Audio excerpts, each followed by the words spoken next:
Good evening, Gills fans. Welcome back to Gills in the Blood TV. It's Thursday, which does mean weekly review and match preview nights. Unfortunately, it's just myself. I did promise you Boz, but it's my fault that he's not here tonight. Unfortunately, I'm unable to go to play darts this evening with Boz, and obviously he usually comes round here before we go. So back to work this week. My time off sick after knee surgery is over, and I've been struggling. So giving tonight a miss. Hopefully be fully fit and able to get to the ground on Sunday for the FA Cup tie. But in terms of news this week, very, very quiet. Not a lot to read in the Medway Messenger. Little piece on Mika who writes for the Shouting Men, speaks about family life and enjoying his life at Gills. And how Steve Evans nearly signed him at previous club Peterborough, but for whatever reason it didn't happen.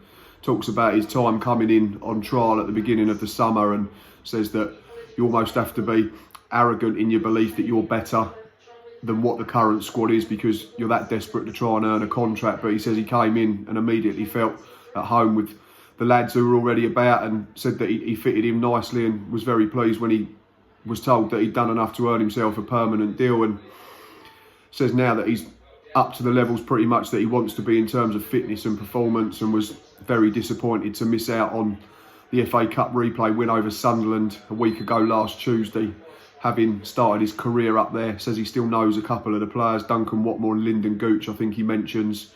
But aside from that, there's not many people left on the playing staff at all. Says he still knows a few people in and around the stadium and the other staff, and always will have a soft spot for the Mackhams. But obviously when it comes to the heat of battle, his first and foremost thoughts is trying to win football matches for Gillingham, and he said he was super pleased for the boys to get over the line in that replay after extra time. He then came back into the side last week at Wimbledon, and I think he had one decent chance that he snatched at, but aside from that, it was a frustrating afternoon for him and for us and everyone as a whole. And if you watch my video on Monday, you know my thoughts regarding certain things, but it's done now. We cannot change it. We dust ourselves off, get up again, ready for Saturday. So let's get straight into that. FA Cup second round weekend. We play on the Sunday because of BBC choosing the game as, for extended highlights as we take on this team.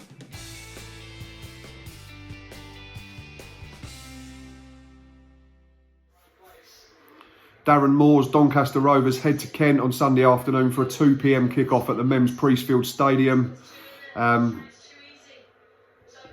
In terms of form, I'm not going to do last six because it is cup, so form does tend to go out the window a little bit, but we'll have a brief look in terms of Gills. The Wimbledon game last week was only our second defeat in 8 games in all competitions. We've won 4 of them, so 50% win ratio over the last 8 games. Won our last 3 games in all competitions at the Priestfield without conceding a goal. Tottenham, Lincoln and Sunderland, 3 really good performances, 3 really good results. And in terms of Donny, 3 wins in the last 8 in all competitions, but only 1 in their last 5.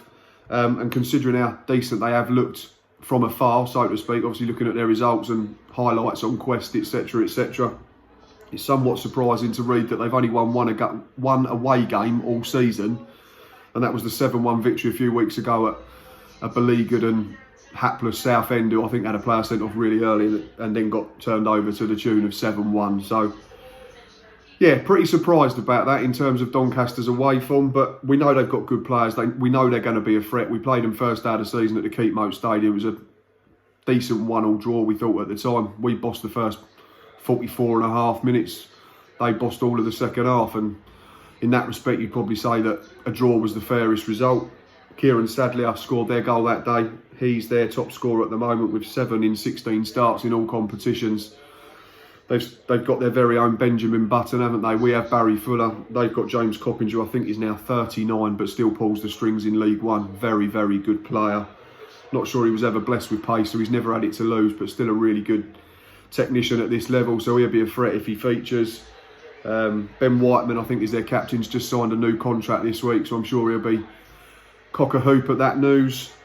And yeah, we've already spoken about Darren Moore, but I think he's done a really good job there looking at what he had to put up with in the summer. He come in and lost the likes of Malik Wilkes and Herbie Kane, who'd done great in getting them into the playoffs last season. And of course, John Mark was left for Portsmouth. Similar to us, they've had to rely on loans to come in to fill that void that Marquis has left. So yeah, we know it'll be a battle. We're going to have to earn the right to win the football match. We ain't going to be able to just turn up and roll them over, because they're going to be playing with confidence, I'd imagine. I think they sit just above us in the League One table at the moment. But like I say, it's a cup game, slightly one-off. Form does tend to go out the window. Has all the makings to be an entertaining tie, fingers crossed. I'm certainly looking forward to getting to the Priestfield on Sunday afternoon. In terms of team news for us, I think Steve Evans has come out in the press and said there's 4 or 5 walking wounded that may not feature at the weekend. He hasn't specified who. I'd imagine that Stuart O'Keefe will definitely be one after having to be withdrawn early on last week at the Cherry Red Records Stadium with a hamstring problem. They tend to be a couple of weeks minimum. Now Alfie Jones was struggling in the run-up to that game.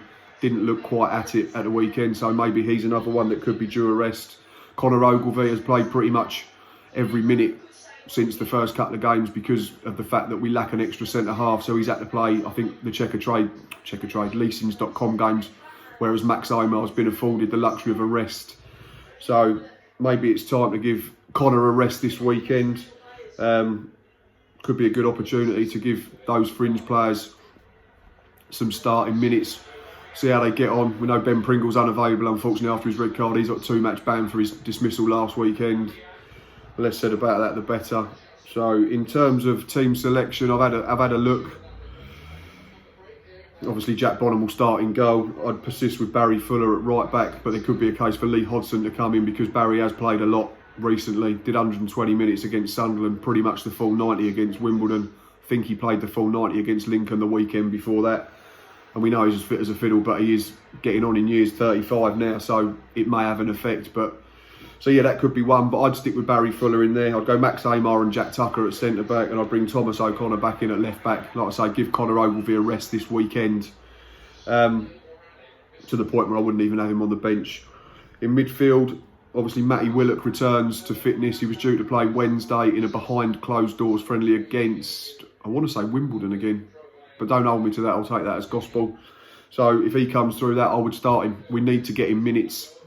We don't have the luxury, so to speak, of these leasings.com cup games now, so we're going to have to find him opportunities somewhere. So I would put him in from the start, see if we can get an hour out of him, or 45 minutes. I'd play him alongside Mark Byrne in a double pivot in front of that back four.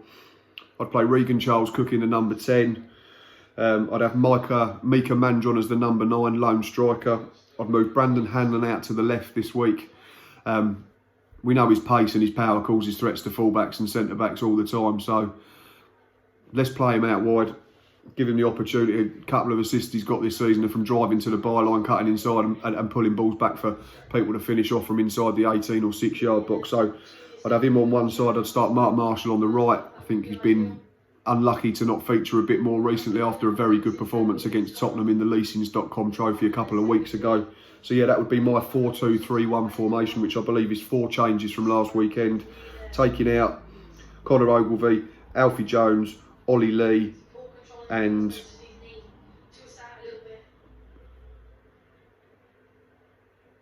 maybe it's only 3 changes. I'm sure I worked it out. Jones, Lee,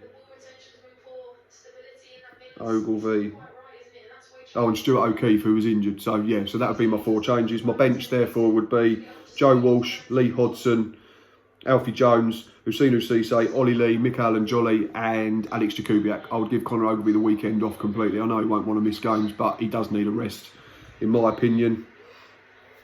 And we'll see how we get on. There's obviously a massive carrot dangling at the end of this. If we can put in a really good performance and earn a positive result and get a win, then we do go in the hat for Monday's draw, when all the big boys come in, the Manchester Cities, the Manchester Uniteds, the Liverpools, the Arsenals, the Chelseas, the Tottenhams, the Leicester Cities.